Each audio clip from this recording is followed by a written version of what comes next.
Ik denk iedereen die een beetje empathie heeft, compassie heeft voor die moet wel een beetje weten.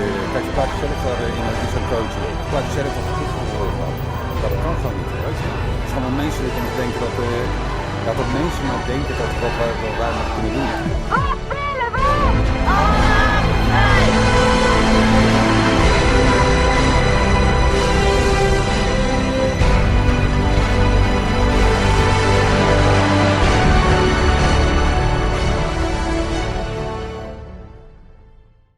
This is an Official Information Act request response from the Lincoln University to the New Zealand Anti-Vivisection Society, released this time last year.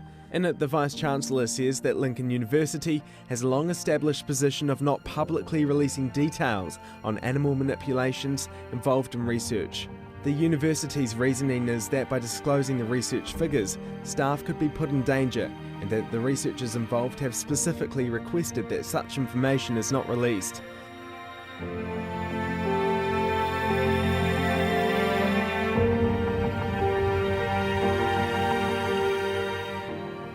This drug Vioxx was tested on mice and showed that it had a protective effect on their hearts. The drug would go on to cause more than 27,000 heart attacks and sudden cardiac deaths before finally being pulled from the market. These are only two examples that can allow us to make the obvious inference that animals and humans are wired much differently.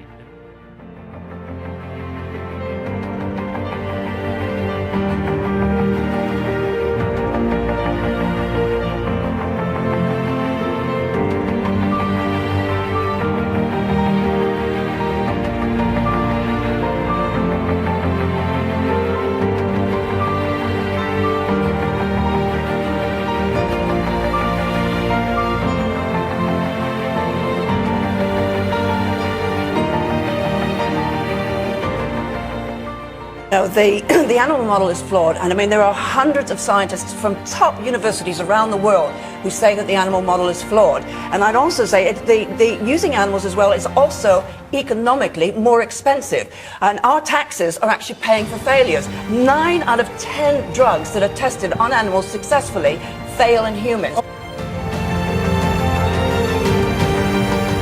So we work our way back from the monkey. And finally, of course, you want to end up with the ability to mimic an entire monkey in a lab dish. It was much easier 50 years ago for companies to keep these unsavory practices away from the public eye. Now that the curtain has been lifted, we as a society could do a much better job staying away from products and companies that regularly use animal testing. We can no longer be blissfully ignorant of the inhumane practices happening in our labs and universities.